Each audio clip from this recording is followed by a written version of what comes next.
थारैनो इउपिपिएल दोलोआव बिबानखौ लानानै माखासे दैदेनगिरिफ्रा गोजोन गैमारा नामा?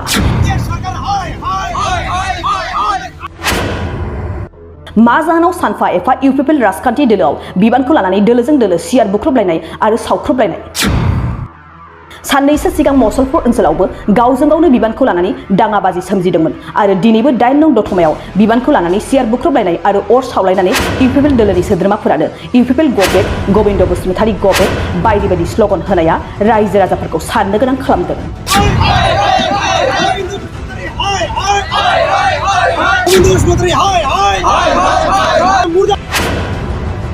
8 नं दतमा बियाबाव दिनै दोलोनि माखासे मावथिफोरा माखासे सियार बुफायनानै Btr सरकारनि हेंथायै होस्रिखावदों आरो इउपिपिएल दोलोनिफ्राय बिबान नागारनो थियारि जानायखौबो नुनो मोन्दों। बड'सा रादाबखौ बरायनानै लाग्रोनाय जाहैबाय।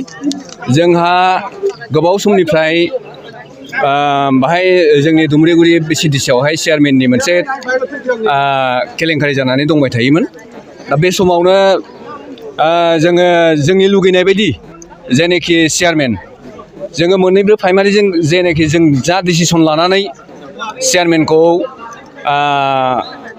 गोजौ लेभेलाव जों दैथायहरदोंमोन बे जिनिसा जाफुङैनि थाखायनो जों बे दिनैनि बे हाबाफारिखौ लानो गोनां जादों।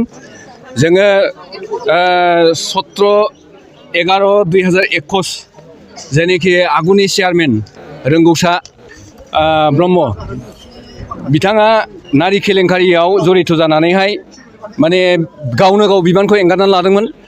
बिनि उनाव जोङो बिथांनि बिबान एंगारखांनायनि उनावहाय जोङो माने गोदानै मोननैबो प्राइमारिजों सायख'नाय जादों। बे मोननैबो प्राइमारिजों सायख'नायावहाय जोङो गिबियावनो जेनेखि भाइस चेयारमेननि बिबानखौ दैदेनबोदोंमोन।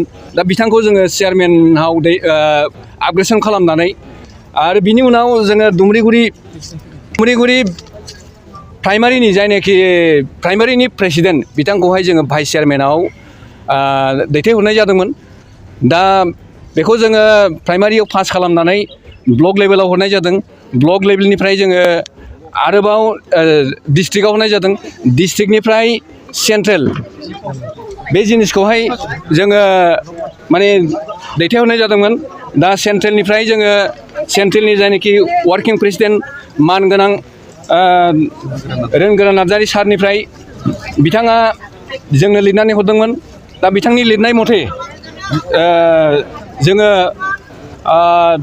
डिपुटि चिफ मानगोनां गबिन्द बसुमतारी सारनो जों हैनाय जादोंमोन।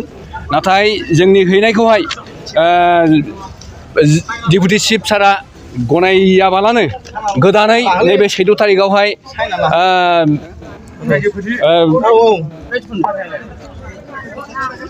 जिउनां जेकिसान बिथांखौसो हरनाय जादों।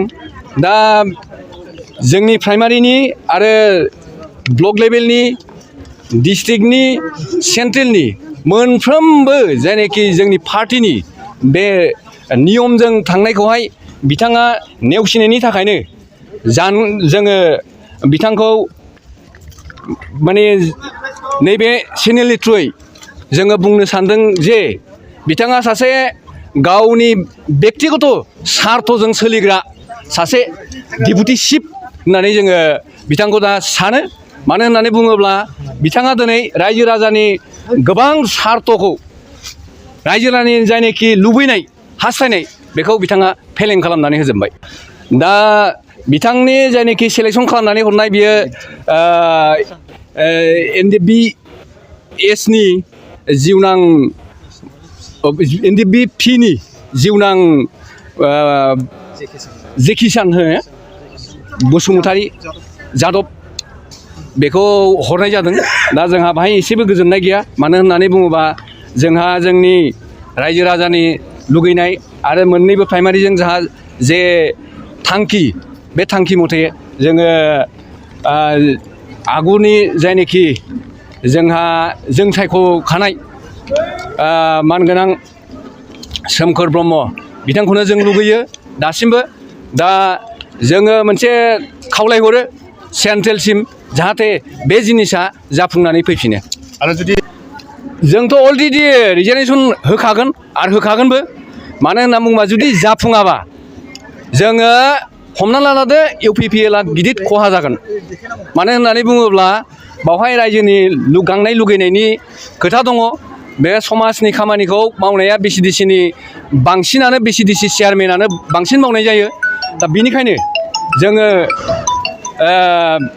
जोंनि लुगैनाय बायदि जायाब्ला बावहाय गिदिर मोनसे खहा जानो हागौ होननानै जों सानो जिहेतु जोंबो खबर होबाय थानाय जादों ब्लकनिफ्रायबो मिन्थिखागौ दा डिस्ट्रिक्टआबो मिन्थिगौ सेन्ट्रेलाबो मिन्थिगौ बे मिन्थिनायखायनो जोंनि जायनाखि पार्टि लेभेलजों जे जों लिरनानै लांदों बिथांमोनहा बे जिनिसखौ पास खालामनानै होनाय जादोंमोन गोदान फुराना जों जायखौ सायख'दों बिथांजोंनो दंजोबो प्राइमारि सायख'नायजोंनो गोथोनि बाथ्रा गैया खारन थियारि जोङो मोननैबो प्राइमारिया थियारि दं गासिबो मोनफ्रोमबो वमेन्सनि इउथनि गासिबो जोङो माने गाबागाव ভোটকোহাই ইস্তফা होनाय जागोन এই কাৰণত ল'ব লগা হৈছে আমাৰ মানে যিজন চেয়াৰমেন আছিলে প্ৰথমতে সি নিজে ইচ্ছাকৃতভাৱে ইস্তফা দিয়াৰ কাৰণত আমাৰ যিজন ভাইচ চেয়াৰমেন আছিলে সিক আপগ্ৰেডেশ্যন দিয়া হৈছে প্ৰাইমাৰী ব্লক আৰু আমাৰ জনতাৰ লেভেলৰ পৰা তাক আপগ্ৰেডেশ্যন দিয়া হৈছে